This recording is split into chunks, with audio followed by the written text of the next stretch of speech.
Picture this, a B2B SaaS founder is doing $4 million in revenue. He or she's got a marketing team, a website, and a CRM full of leads that aren't closing, and you can't figure out why. Oftentimes, everything that makes the company different is locked inside the founder's head. None of it is in the marketing. None of it is on the website. And none of it is in the sales playbook. This week on Return on Reputation, I'm sitting down with Shannon Curran, fractional CMO and founder of SSC Consulting, and host of Full Stack Moms.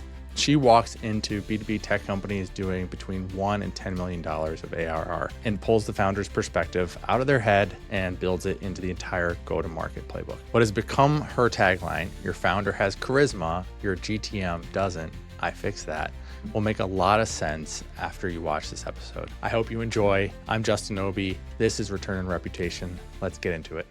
All right, Shannon, welcome to Return on Reputation. Thanks for big welcome here. I'm excited about this one. We already had a pre-call. We were talking the same talk, big energy. I think this is going to be a good show. Yeah, thanks for having me. I'm excited. All right, so let's get right into it. You started SSC Consulting in 2024. I just want to hear, kind of give the audience a little backstory. So what pushed you out of the in-house marketing role and into starting your own thing? Yeah, I think my answer to this gets more and more clear the further I get into it too. Yeah. So I have been in marketing my whole career, and I got into tech in 2018. Is that right? 2017. And I totally found my place. I was like, these are my people. This is my pace, I feel like, was the bigger thing.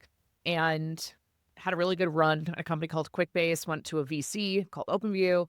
And there I did a mixed role, which was a bit of advising of the portfolio and also running the kind of integrated campaigns and brand and marketing team for the firm itself. Okay. So I really loved the advising part. And I think this is a thing that gets a little bit of, not everyone's a great advisor, and for many different reasons, right? And I think that there's a lot of mixed stuff out there. Someone recently asked me, they're like, so what gave you the right to start your own business? And I was like, that's interesting. Ooh, interesting. And yeah, we can talk about that a little bit. Yeah. And so I think it's really interesting, but I find that the way my brain works is I'm a connector. I understand large scale ways that marketing can contribute to the business. So I did get an MBA, which I do think helps. Because I feel like I can speak the language of the CFO. And I worked on the VC side. So working with folks that are raising capital or trying to deploy capital in a way that is VC friendly. And I think I found a way to provide value in as few words as possible. That's really what a great advisor does, right? And so yeah, of course. I left VC and went to become a VP of marketing. And I was like, hey, why don't I have a good run here at a Series A or 2, and then maybe in the future I'll be able to start my own consultancy where I do this for a bunch of different companies. I also am a person that have always had 4 to 5 jobs. I'm incapable of doing one thing, right? I just love a lot of stuff. And so I think I was building my own diversified portfolio before I was non-W2. I always said I would never start my own business. I always said never. I have no interest in being a business owner. I'm horrible at the idea of a P&L really stressed me out. It felt like a lot of pressure. I love the idea of supporting other people's businesses. I was always right hand. Now I'm going to actually answer your question. I had my first baby when I was VP of marketing, came back from maternity leave, and so much had happened when I was gone. They'd dismantled my whole team. The company had changed a lot. Wow. And so everything I'd built in the year and a half I'd been there was going to need to be rebuilt. They were lovely to me when I came back. They wanted me to stay. There was no issues there. I just looked around and was like, do I want to do this again? Or is this the time? And I looked at my 5-month-old, and my mantra at that time was babies make you brave. And I was like, what's the worst thing that happens? I get a job in 6 months. That's cool. Right? So that's where and I had a few examples in my life that had done it. So I was able to kind of work with them and did my thing. That's impressive. To go. I'm very impressed because you said right there, just to highlight a few things, I would never start my own company. And then most people are they start a company before having kids because starting a company is very stressful. And then babies make you brave, which I love that tagline. That's great. They definitely do. When I had my first kid, fire was lit under my ass. It's Totally. I got to make my company work for real. And you started SSC Consulting when you're a son or daughter? Sorry. My son, yeah, was 5 months Son old. Yeah. is 5 months, and you're like, Mhm. let's do it. Well, I That's think I amazing. realized what I was giving up. I think money meant something different to me at that time too. Okay. It's like how much. So also my husband was laid off. I left that part out, which was literally the craziest part of the story. Whoa. And I know. So you're And I think a big part wow. of it is when I got my job as a VP of marketing, I was making more money than I ever thought I'd make in my career. Like, I think I have a different relationship too. I talk to so many people about this when they talk about wanting to go out on their own is like, what's your Mm. relationship with money? And like, what do you actually need versus like, what's a part of the game? Right. And I Yeah. think Yep. for me, we lived well within our means. We had a significant amount of runway to figure this out. And I never inflated my lifestyle to the like VP or CMO salary. Like, and what I was That's giving key. up, what I was time with my kid. And Yeah. I looked at him and was like, do I want to sit in 10 hours of executive team meetings for a role that I potentially is going to go away? That's the other thing, right? I was like, I don't think this company wasn't exactly like on a great trajectory either. And so Okay. I was like, I probably am going to have to get another full-time job within the next year anyway. So let me just like try this. Like, can I make? I knew people that were doing it, that were making their full-time salary working half the time. And Wow. I was like, let's just try and do it. And we were really lucky to be able to have like, because we had grinded all of our 20s. We had some backup, right? So Yeah. I think what you're losing is not just money at that time. You're losing time, right? Like, so I was just cost benefit analysis to me felt Yeah. right at that. Sure. And if you talk to like, I mean, I haven't talked to them, but I think, No. and so to your point, I think that's a really a great cost benefit analysis, right? And so, Hmm. but There's lots of different assets on your balance there's sheet, so many right? Like, things like we could yeah. just dive into off this one story, which the show is not about, but I want to Yeah, this get isn't a in. part of my reputation. Well, maybe it is a part of my reputation. It could be, right? Yeah. Well, I think definitely the story jumping. So you jump. That was 2024. Mhm. You start the consulting business. How does it go? Like right out of the gate, was it easy, hard? Just give us a little sneak peek into like behind the scenes how you were here, because now you're in 2 years. Yeah, so I can say the first in any hour of the first year of any of those days, I would answer both those questions in different ways, right? Like I think the biggest thing was I off ramped. What I did was I took my full time job and I made them my first client. I went to the Yeah. CEO and I said, hey, I actually don't think Right. you need a full time VP of marketing. What am I vice presidenting? There is no marketing team. Like if I was your board, I would say like we love Shannon, which I appreciated. They did, but like, what are you guys doing in terms of marketing? And so I said to them, I should be your fractional CMO and I should take on other clients. And they were like, thank you. It really was a beneficial thing for both of us, right? Like saved That's them great. tons of money, like and it was also like a business decision. Like if I was their advisor, I would advise them to do that as well, right? So Yeah. that's what Yeah. I They did. So I save a ton of had money some, and yeah. yeah, exactly. And so I took me off there. Like I think yes, I think it was a very good call for them and a really good call for me. And so they were my client for a few months, which was great.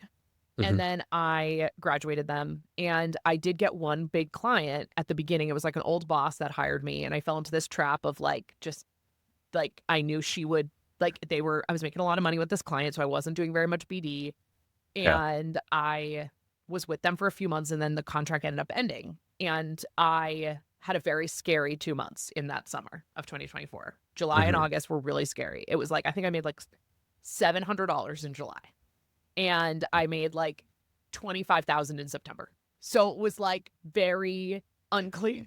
But I didn't know that September was coming. So that's the scariest part is like I was like, have I really messed this up? Like have we like maybe this isn't viable? Like maybe that and I now it's funny, I've talked to a lot of solopreneurs since then and they've all said the summer of 2024 was the worst summer they've ever had. So Oh, it's really? like apparently it was Mm. just timing. Like there was like a lot going on in the market. It was like lots of layoffs were happening. So there was a lot of people tipping themselves into the fractional consulting pool that were just doing it in between jobs.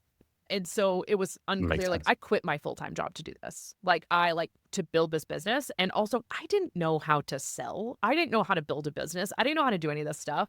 And so I like vibed my way to my full-time salary in half the time in the first year. I did do it. I ended up working with like a firm that like I hustled. I found Yeah. every possible way. I looked at everything was money, right? Like, so like, how am I going to work with this company or that company? I worked with all the VCs I've worked with, like, and of course my close rate was like 2% though. It was like, I would get into a lot of conversations, but I didn't know how to sell. That was not something I knew how. So my second year, actually had another baby too.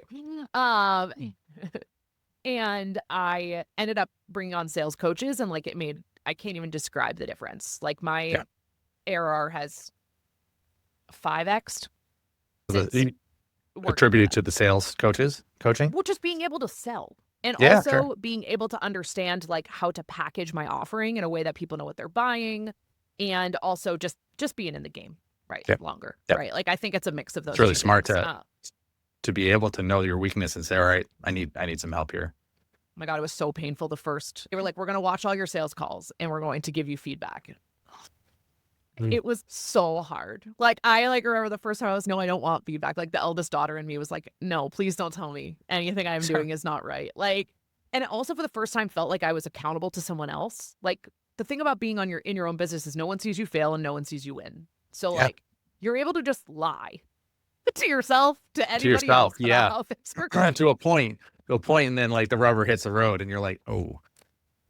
Yeah, it was really hard. It was like I had to look at myself and say, like, you are deficient at some things and that's okay. Right. Like, and that is important. So I think, things went really well. The first year it was good. Right. But it wasn't super efficient and it wasn't super repeatable. And those were two things that I needed as I moved forward. So brought on some help. That's smart. And so you have this tagline. I think that's awesome. Like I go to your LinkedIn, and then I want to get into the blog and how you're choosing to build your reputation, your marketing, but also I think the tag is like the line is the founder's POV. So the founder's point of view is trapped in their head, or a one-on-one meeting instead. Sorry, wait, hold on. Did I have that right? Oh, your founders has charisma, but your go-to-market doesn't. Yes. Yeah. Yeah. So when did you first see that pattern? And was the company like, where did that click for you? I guess. So at the very beginning, I had kind of two offers. I was like, I can be your fractional CMO or I can do founder brand. Founder brand is something that I had been doing since, hot take, founder brand's been around forever. It just used to be called executive comms, right? Which is when I was in PR, it was like, how do you get your executives into the places where they need to be so that you get in front of your ICP? And what do they say? So what's their talk track? And then tech decided to make this into this thing that we call now founder brand, which is what people think is just posting on LinkedIn, or is making a brand around your founder, which has always been the case around marketing if you have a really charismatic president or CEO or founder, right? For sure. Yeah. So I built a bunch of my career on this at QuickBase with our CTO and our CIO, and then I did it at OpenView with the partners. And then I did it at Mad Kudu with the co-founders. And so it was a repeatable thing that I built. And every board loved it. And, it was an extremely effective way to fuel a top of funnel. And so I was offering these two things. And then I realized, I actually think I have a really clear, I knew my ICP was early stage, but I honed in finally on 1 to 10 million B2B SaaS. And then I was like, I actually think it's all of these companies that cannot sell their software unless their founder comes in and closes the deal, or they can't get a meeting unless someone meets the founder, or they can't. And so the founder it doesn't mean the founder is really outgoing and extroverted. It just means the founder is really compelling. There's something about the way that the founder tells the story, or the problem, the way that he or she defines the problem. And that's what really drives urgency to purchase. Yeah. That's interesting. But then the marketing sucks. Right. Well, what you're saying right now is I'm just calling back to a couple episodes ago. I had Sunil Gupta on the show, who wrote Backable, and he says the same thing. It's the founder having that not even, it's the passion, right? It's that people can see. It's that thing that makes people backable. And so you're seeing it with founders that because you're working with, are they seed or pre-seed or? No, they're always post revenue. So they have a product, they have a few customers. They have to have some actual traction, for me to understand what value their product provides, like why anyone would buy them, what makes them different. Like they have to have some Right. economic viability for me to jump in. So usually they're Okay. Series A. That is Got like between, well, now the market's crazy right now if you want to talk about fundraising, but Series It is, seed, yeah. seed extension, all that. So, Okay. So, but they're not raising money really. They've raised money. They have a proven thing, and you're working with them, the founders, to get them to tell their story and be public facing. so that's what I Am I hearing was you right? doing. And then I realized that that this founder brand situation is actually just how you transition from founder-led sales or founder-led Yeah. company to actually building repeatable go-to-market. Like this is really like this is just the play. This is the thing, right? I was calling it integrated go-to-market for a while, and now I'm just calling it like just do better. To like it, there's like not like this is just how you should do it, right? And so what I do now is I just run a 3-phased approach. I come in and I always run messaging and positioning first, right? Because that's the thing that is usually like totally in the way, is like they just don't have it consistently done. They don't really understand. And then I integrate that into a go-to-market roadmap. I evaluate their marketing team. A lot of these founders just don't understand what marketing can do and what it should do. And so whether they're a go-to-market person or a technical founder, either one, usually I can tell you they're never a CMO. The CMO to CEO pipeline is like pretty rare. So, so I'm usually coming in to tell them like the strategic priorities of marketing and what it can actually do for your business. Usually they're undervaluing it. They're like, well, we want to make sure we have enough money for the blog. And you're like, no. I'm like, that is like, what are we doing? Like, we're going to actually talk about like who our ICP is, who we're going after. How do we wrap value around them from front to back? How do we create advocates? How do we do, like, this is the strategic stuff. And then I communicate with the board about what the scorecard should be for marketing. I'm finding that to be like my biggest differentiator, is that I can speak to the board in a way that they feel really confident that we know what we're doing and we know where to deploy capital. So yeah, usually they're either in an active fundraise or just raised, the folks that I'm talking with. So. Okay. So would you call yourself a fractional CMO at this point? Yeah, I just do now. Like at this point, like easier. I just really I got away from it for a while because for some reason, it's like the F word on the internet. Like everyone just hates the term fractional. I don't know why. I think it's because like it got a bad rap, like that people just like don't feel like working. So they just want to work like 10 hours a week part-time, and they've never been a real CMO.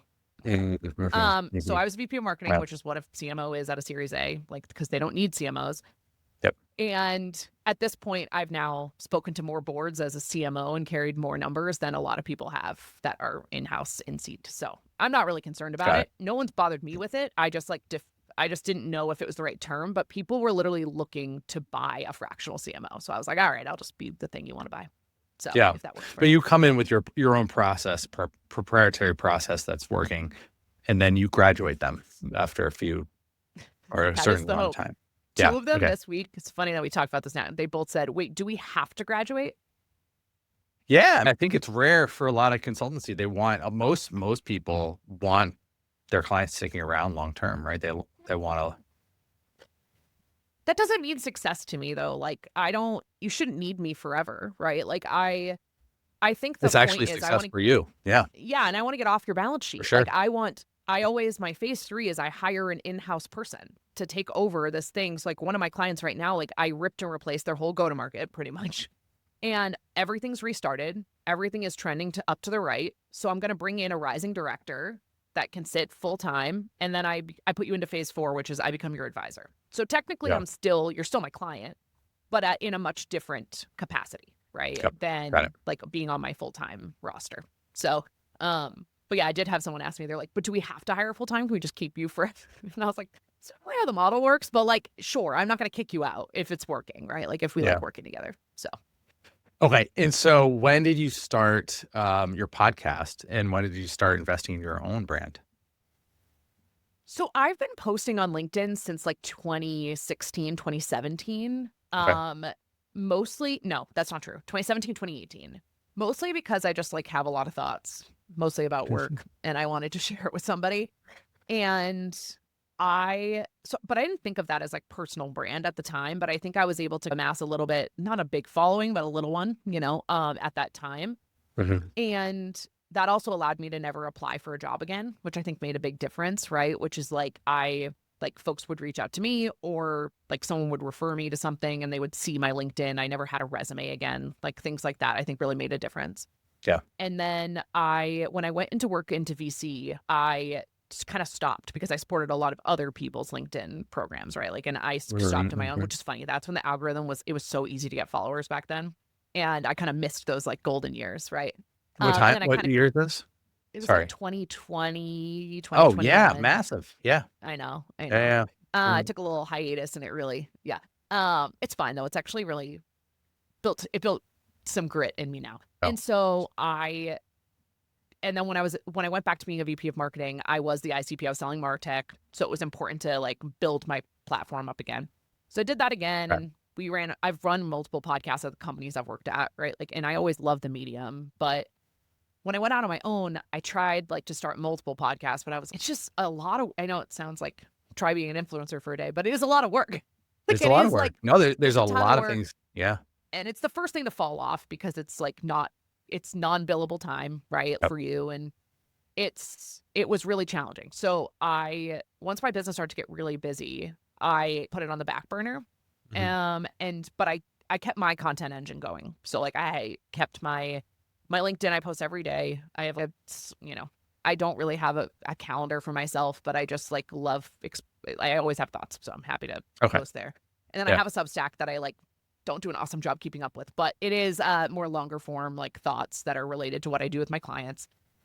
And then Mallory reached out to me. So I have a podcast called Full Stack Moms. Yep. It's about being a working mom in this world right now, specifically moms in tech that we talk to that have big jobs, big careers, and want to be really involved in their kids' lives and are trying to create a new model for what that looks like that we've never seen before, like in past generations. And so Mallory reached out to me because I was waxing poetically about how I was ruining the workplace or something on LinkedIn. And she was like, we should do something together. And so that's when we started Full Stack Moms. And luckily, cool. Share Your Genius was connected to me, and they offered to have us in their partner program, which is the only way we did it, right? Because they do all the production for us. So we didn't have to do any of it.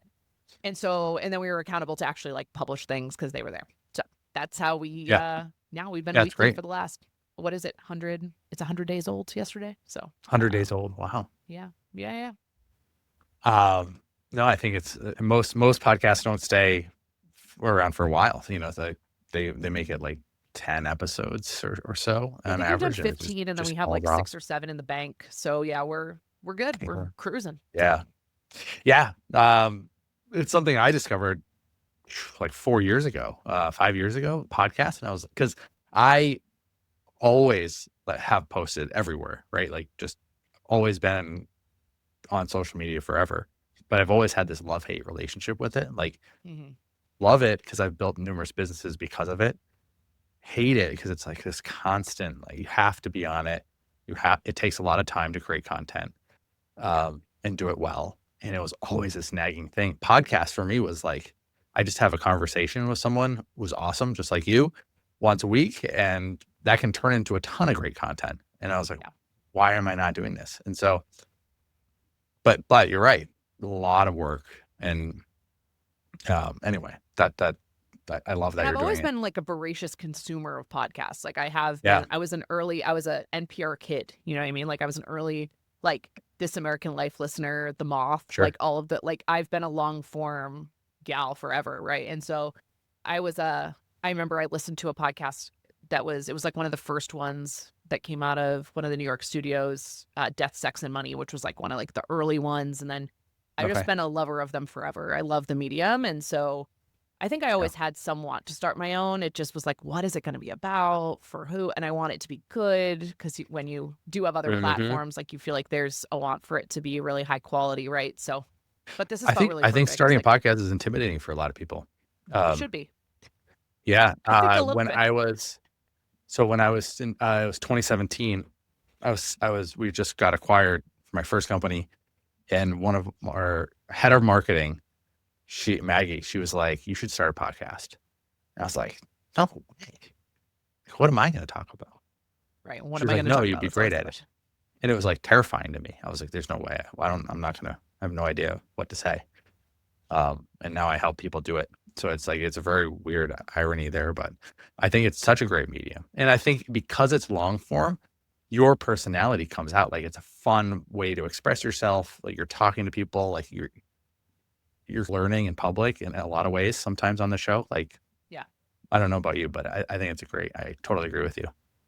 Great Yeah. medium. And I think I used to joke, like, as an extrovert, like, my podcasts were just like listening to my friends talk to me all day. Like, I just Yeah. love to hear people talk to me. You know what I mean? Like, there's so much of like I can't just be sitting around in silence. That's probably like another topic we could discuss. But I actually don't love work related podcasts. Like, it's not something I actually feel like I don't know. It feels a little bit like a medium that feels a little more sacred to me. And like, I don't love listening to like marketing podcasts. People used to ask me this all the time. I love leadership stuff. I love I don't mind things that are like generally about like being a professional person, but I don't love like how-to things. So that's Right. where I think Yep. it didn't feel right to me to start a podcast about like, how do you build a lasting business, right? But Yeah. this kind of stuff Yeah. feels like totally great to me. I love this, right? Like, I love and what Mallory and I do, right, which is talking to women every day, or parents every day that are like trying to figure out how the hell to make this work. And like every week It's we so get a hard.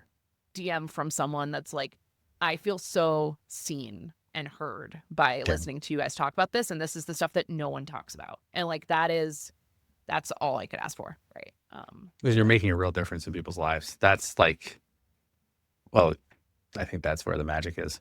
Probably in any business, but especially your podcast. All right. So I want to go back into how you help companies and the founders you're working with, just to dive into what you're really doing. Let's do it. I want to go into the process. So you've said your job is to extract the founder's point of view, document it, and then embed it everywhere, if I'm right. So Yep. Website content, team training, everything. What does the extraction actually look like? Are you sitting in sales calls? How does that process work for you? Is it one-on-one time with the founder, deep diving things, or?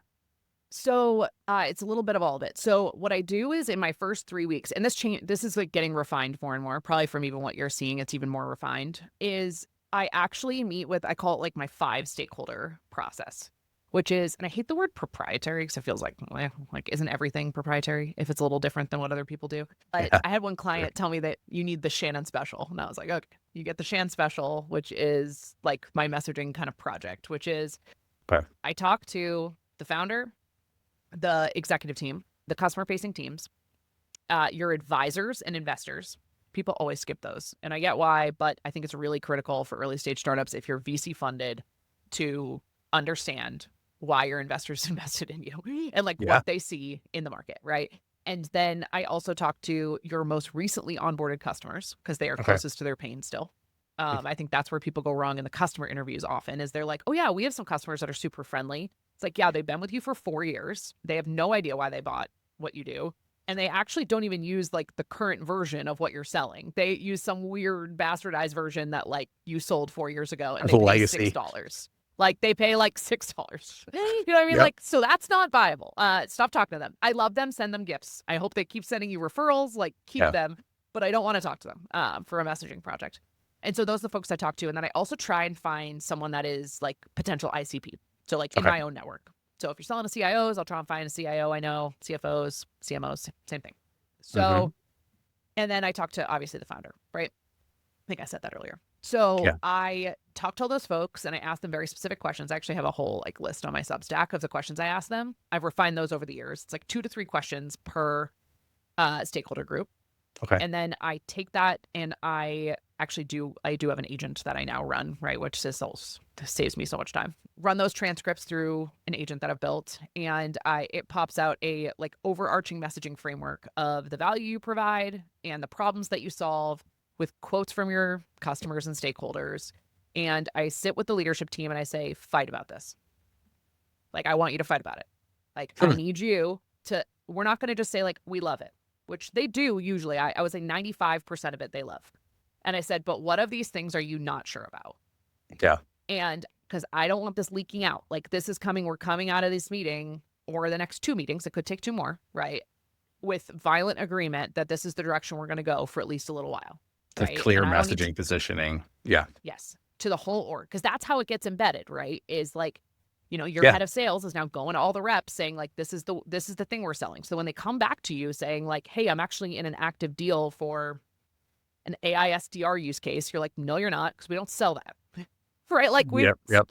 so I know that you think it's going to make some money, but like we don't sell that because we agreed that that's not what we sell, right? And so I remember one of my clients saying to me, they're like, at the end of the call, they're like, but Shannon, we really like this. Like that we really liked it. I'm like, oh yeah, guys, good. Like I'm glad. Like I'm not here for you to tell me I'm perfect, because we spent like the whole call on the 10% that they weren't sure about, right? And that's the right thing to do, right? Yeah. Is like we need to get you to 99%, which because we'll never get to 100. Yeah. And now we're going to all march together. That's the process. Which is so important that every stakeholder, including investors, including the board, right, is rowing the same direction. Because oftentimes, and I experienced this in my own company, and I didn't realize it at the time, but like no one understood. I thought everyone understood it. We were all rowing the same direction. And what I had in my mind was very different from what everyone else had. Yep. But that was like, we had been in business for like 7 years, and it was like things were changing, and so important. And I love the violently disagree piece, or like get to Like a fight. point where we violently agree, right? Because so you're basically allowing them, you're giving them permission. Everyone has a say. Because oftentimes the other thing is like what the founder or like the leadership says, no one else wants to fight against. And I think the cool thing too is fearful. that I don't ask for feedback from everyone, right? Like it's just the leadership team, but everyone was involved as an input. That's where I think the biggest thing is. So I actually just recently started with a client that has a product marketer that sent her on a positioning deck and was like, I want feedback. And I was like, no. Like and he was going to meet with people one-on-one. And I was like, please don't do that. What you do is you get inputs on the upfront, and the outcome doesn't get feedback, right? It gets hey, and the good thing is when they see themselves in the outcome, they're like, oh, I was heard and seen. Like that is actually great, right? Because you interviewed them at the upfront, they see their feedback already, right? Like they and if it's not in there, there's a reason, right? You're like, hey, there was disagreement on this or that, right? And I think what I really do is just provide containers. Like that's what I'm realizing more and more is like I come in and provide containers for you to have really hard discussions. And I also do this for I also do an audit of your go-to-market. And I'm going to give you feedback on what's working and what's not.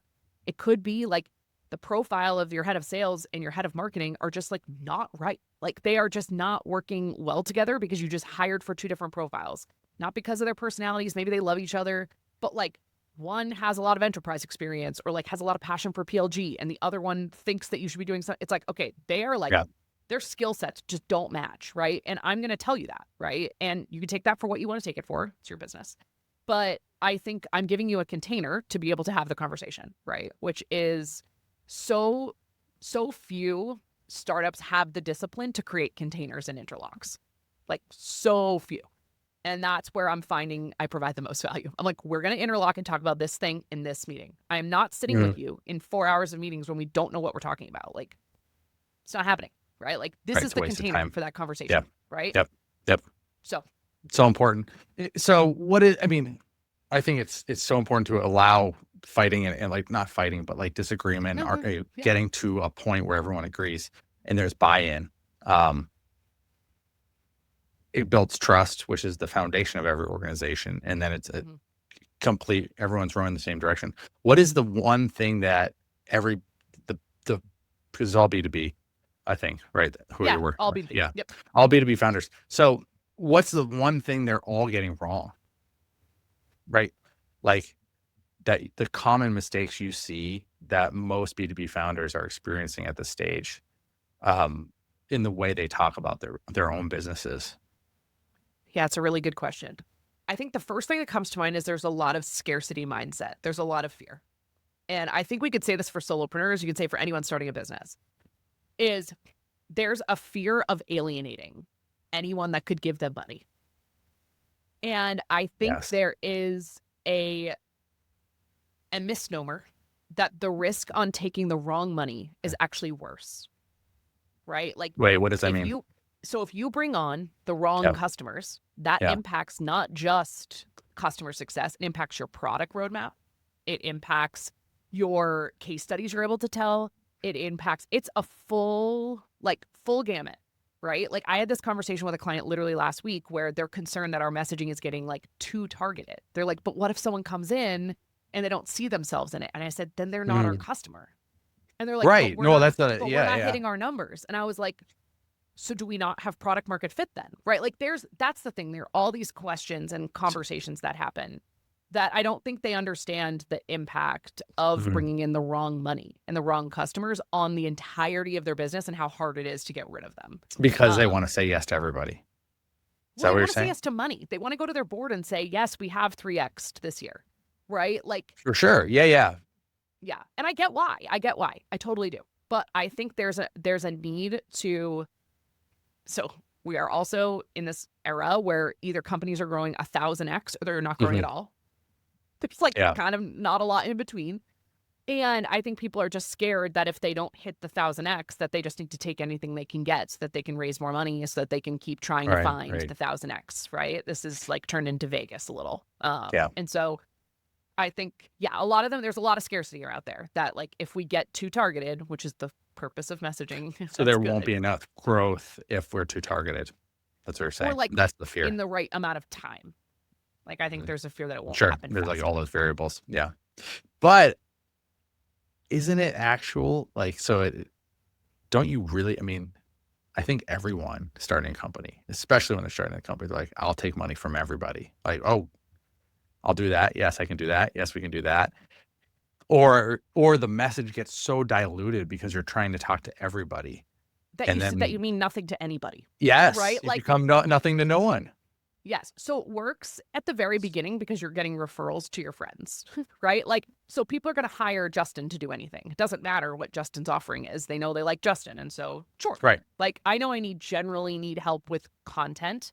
I know Justin's a content guy. Like, let's bring him in, right? Sure. And then you start to scale. You hire a head of sales. How does your head of sales sell, I'm Justin, I get hired to do anything? Like, Impossible. They can't do that, right? Impossible.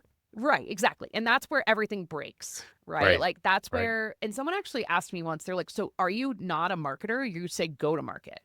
And I'm like, yes, I do own the discipline of marketing, right? But when you work at a company that's below 10 million, it's all together. Like, and if it's not, it gets completely broken, right? Because if you're in any way, it does, like in any company it does, but it's just easier to say it. Early stage, you see it so easily that like if you're selling the wrong thing, like I always say too, like messaging is wrong if the product can't. So marketing is just a message that product delivers on. Like it's a promise that you're making to the market, right? Yeah. So if the product can't deliver, that doesn't mean it's the product's fault. The messaging's wrong too then. Like they're both wrong. Both are wrong. Right? And so that's where there needs to be alignment. We talked earlier about this like fighting or healthy disagreement. It's that's right. Yeah. This is what I always say to people. I'm like, it's not that deep. It's just it is that deep. It's your livelihood. But it's just a grown-ups that have created our own problems to solve. Like, it's not personal, right? Like, let's just put it all on the table about what we're trying to solve, you know? But if I'm hearing you correctly, right, and I'm adding my own thoughts here, but your job is to like make sure the founders' thoughts come out, and then everybody on the team have their thoughts come in, and you get to a point of agreement. But that point of agreement, the messaging has to appeal to a certain ICP that only they see themselves, right? Yep. And I think you're probably going to do a good job if you're also alienating another half the market, because then you'll know you have a really good, unique perspective. Yeah, you have to. And I think this is where, I think the messaging of like your founder's charismatic, but your go-to-market isn't, works really well. But it's more like a zinger. But it's like, because it's not just your founder, it's a lot of things, it's right? Everybody. Like I talk to a lot of people, and I talk to your ICP, I talk to your current customers that feel your pain, right? Like all this stuff, right? And because of that, it's not just what started your business, it's what's going to get it to where it needs to go, right? Right, like, exactly. And that is you saying, I solve this for these people in this way. With this money they already have allocated to spend on the problem. Yeah. That's the thing about B2B, you know, And can't so create budget. at the end of the day, when all is said and done, do you still believe in the founder-led branding and marketing for the It companies you work depends with? on the industry. I think I say Okay. yes in general, because when you are in the early stages, if you are purchasing from a company that is under 20 million, you are investing in the founder. You are. Like, that is like, especially for selling an enterprise, like, you have to believe that this person can actually build a company that can be around for the amount of time you need it to provide value to you, right? Like, That's a good so point. I would Yeah. say, yes, I do still believe in it strongly. There are some industries where it matters more than others. I think sometimes you need to have peers. So, like, right now I work with a few fintech companies, and the Mhm. founders are not banking people. They're they're technology people. So building their brands is like, okay, but building the brand of their CRO that came from banking is actually better, right? And so, Sure, sure, because, sure. Yeah. yeah, And I don't even say like founder, I use the word loosely. I think it's all of leadership, hmm right? So for the people who are willing and able to get well, out I there. always say founder because they're Like, not going to leave. So they're a little well, bit yeah, easier. right, right. Yeah, they're stuck. So But even I would rather invest in them, but sometimes it's not the right person, right? Mhm. Yeah. How do you have this hard conversation of when the founder, and we can add leadership to that team, that word now, that the way they're communicating the company's positioning is just wrong. Like it doesn't work. Well, I'm always brought in when they're Or not making enough money.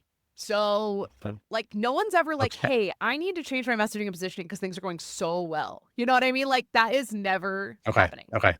So, anytime I'm able to pinpoint something that's going to make them more money, I have never experienced them saying, I'm trying to think if there's an example where they pushed back. Sometimes they'll say, well, it worked this time. And I'm like, okay, but like, let's break Mhm. down why it worked. And then we'll break down why it worked. And they're like, oh, we realized like 2/3 of what they said worked. It was this other part that like doesn't make sense, right? Got They're it. always Yeah. extremely open, right? Because they're purposely coming to you to solve They already a know meaningful something's problem. not working. Yeah. Yeah. Got it. Okay. All right. So you wrote something Oh, no. that stuck with me a little bit. So you Let's hear said it. founders at the 1 to 10 million range, which you help, they still have that magnetic energy that make people want to buy from them in the first place. So what is that? What's that? And then like, how do you describe it to someone who hasn't felt it yet? Yeah. I do say there's a certain sector of founders where this makes sense. There's like Okay. two different groups of founders. There's founders, I call them problem founders, problem obsessed, and then there's product obsessed. So Mhm. product obsessed founders really like building cool stuff, and they're really good at raising money to build cool stuff. I don't think this one really relates to them as much. I think it relates to the ones that are obsessed with solving a certain problem for certain people. Like, Okay. they found a problem, they were either the ICP or they were directly close to the ICP, and they just like could not go one more day without building something to solve it. Mm. And if you think about it, this is one of the questions I ask the founders to extract their perspective is, what made you give up everything to go all in to solve this problem?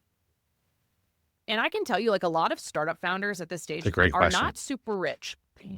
They're not like billionaires, right? Some of them are, right? Some of them have had a bunch of exits and now just have a bunch of money and extra time, and so created another company. Those people do Mhm. exist.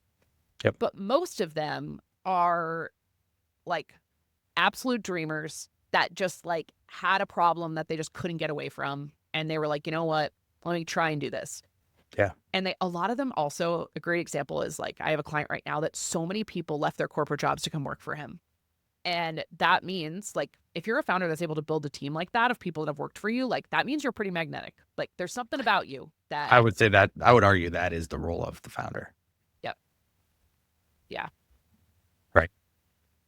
yeah, they are like But a are great you one. Yes. saying they lose this? That type of founder, they lose it after they've exceeded a certain revenue target? No.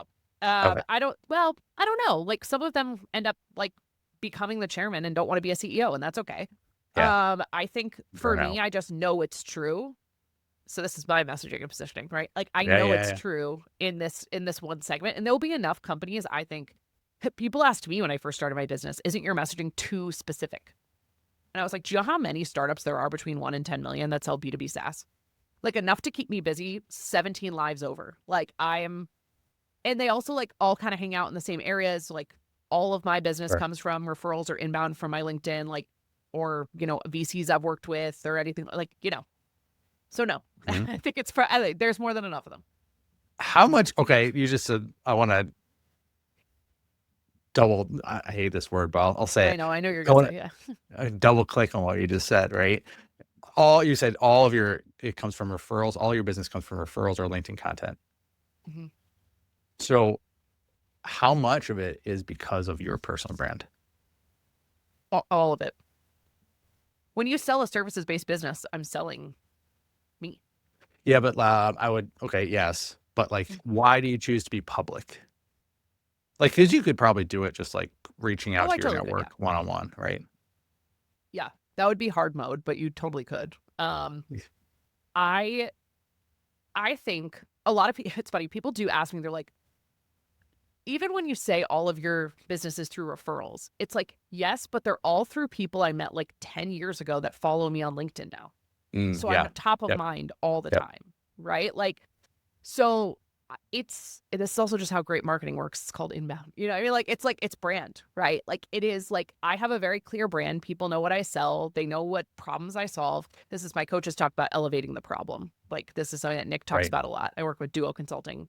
And they're like, how do you elevate the problem to the point where people are like, I got a DM a few weeks ago that was after I wrote about like becoming a lot of early stage founders or CROs become like, they just end up running a marketing agency because they like brought in a copywriter because they knew they needed some copy, and they brought in someone to write email, and then they became like, they were just like running a marketing agency is what they ended up doing. They didn't end up like, because they didn't want a full-time person, but they also know, they don't know what they're doing.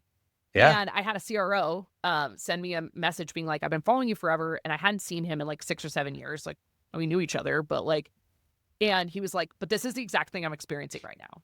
And this is a perfect example of when you need a fractional CMO, or what I do, right? Which is I come in with a strategic layer. I'll be the consultant that manages the consultants, and we'll use them all to prove out each one of the models. Then I'll tell you what to bring in house. Like, that's, Wow. I like that. so yeah, all of it, I guess. Yeah. That's great. So if there's, I'm just trying to, we'll get to the rapid fire really quick. I know we're almost up time. We could probably talk a long I'm time. a long talker. Sorry about that. No, it's great. This is great. Oh man, I don't know where to go to this. Okay. Did I get you all Do you confused? 'cause I think, went no, down a no, no, rabbit no, hole? like, this is good. The buyer. So in today's market, right, in 2026, I feel like a lot of B2B buyers, they want to work with people they know, like, and trust, but do you find that they're buying from the logo, or are they buying from the people at the company more and more? Mm. Like in terms of the software that they're purchasing, like people. Yeah, I mean, because obviously, yes, yeah. So we're talking, SaaS specifically in tech. Obviously they're trying to solve a pain, but Mhm. usually many, many different companies can do that. What is it? Is it and there's this 95% rule, right? Like, most people are not in the market to buy. So when you need to stay Shout out to top of David Reed. mind, right? When they cross into that 5% buying pattern. So what is it they're buying? Is it the logo? Is it the promise of the executive team because they follow them on LinkedIn and stuff? Or what is it? I think it's a mix of both. I feel like we used to Okay. say like people buy from people, and that's Yeah. true, generally. But I do think at this point the people get the intro, but the products needs to be fucking flawless now. Sorry if you can't swear on this show. No, for But sure. it I mean, needs to be, yes. it needs to actually solve your problem, because they can just build it themselves if it doesn't. Right. Right. So I think that Right. there is like a big BS meter now. And also I was saying this, I was on a panel yesterday, and like the time of us going out and doing like comparison shopping for Mhm. software is totally gone. Like, I remember when I was in like 2017, when I had my first content marketing job, they were like, go test out 5 vendors and tell Yeah. me which one we're going to buy. It's like, no. We're going to look at one, and if it doesn't do it, we're just going to build it ourselves. Like, there's just the attention span is extremely short. So I do think people will get you the intro for sure. But I think the product also just needs to be excellent. Like, I think there's no room for error anymore. Okay, but assuming the product is fire, right? Like it's perfect, it's gonna solve the problem, and there's multiple of those. What do you think people are buying next? So I think it is people, but I do think like big B brand is back. Like, I think you need to, people need to know who you are. Because there's so many companies now that can be spun up overnight. So I think I'm seeing this all the time with the companies that are investing in like actual, like out of home again. Like, people are doing like experiential marketing. They're doing events. They're doing fucking billboards. Right? Like, they're doing like, all the AI companies are all over the one-on-one in San Francisco because they all need to prove that they're real. For sure. And that like you want to buy from them. So I actually think it's a little bit, I do think it's people, but I think it's like big B brand is like very back in a way that is like, I love it because it's creative and interesting. So I think people need to know who you are to be able to buy from you. Overall. And you're saying that's both the logo and the people. And the people. Yeah, I think so. Yeah. It's interesting. Well, I mean, I think there's a time and place for founder-led branding, and I'm going to package that as you hear that, right? That's just lump all the leadership and hopefully human-led branding. Human-led branding, right? Like your employees, the company needs to be out pushing that same message. But at some point, right? Just now speaking specifically for the founder, I think they have to kind of go away a little bit. Mm-hmm. And the logo has to take a bigger act. Right, they have to come to center stage because if there's going to be an exit or an IPO, right? Like, I think there's like there's any like major transaction coming. Yes, agreed. Or do you think? So I guess, do you disagree or agree with that? And then do you think there's a place for both the founder? Because I can also come up with a million companies off the top of my head where, especially in tech, right? You have the bad ones stick around forever. The founders never leave if they're. Yeah, but think about like mainstream media, like, or the populace, right, knows a lot of tech founders' names just because they're public. Unfortunately, that is true. And yes, I do think there's a reason. It's very economically viable to hold on. So if you can find a way to do that, I get why they want to. Right. And so. Yeah, I think it's very dependent. I purposely stay to the little guys because I like to build the dreams and then let them build the company. So I purposely do not work for. And people tell me all the time, they're like, "Don't you want to make more money working for bigger companies?" I'm like, "That's not a real sentence." And also, I don't want to do that. That's not a real sentence. That's great.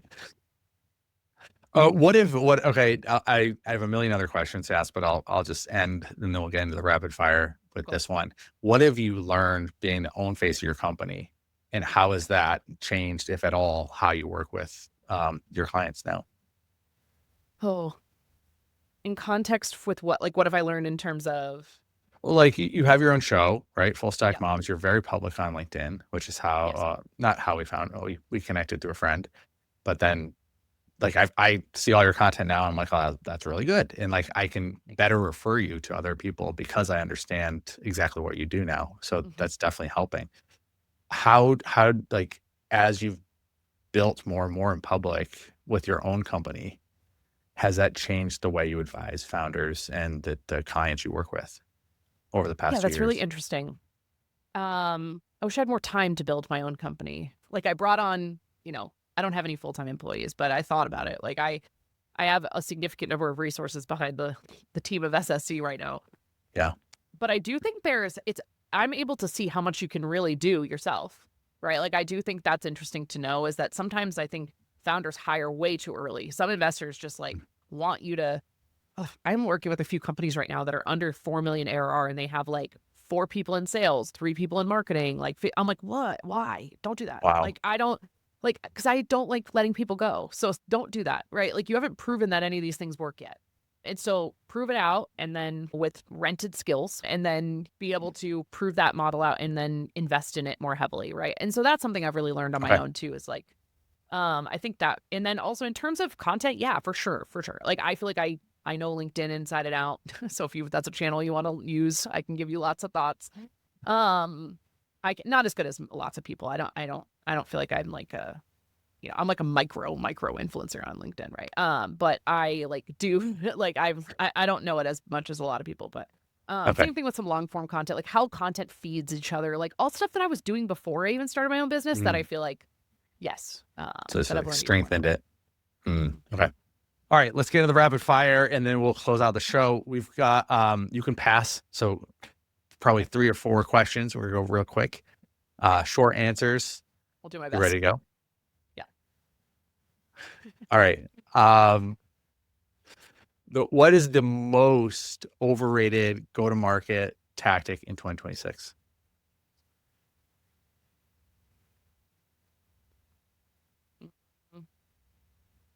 Executive dinners. Oh, cool. Okay. What's the most underrated go-to-market tactic today?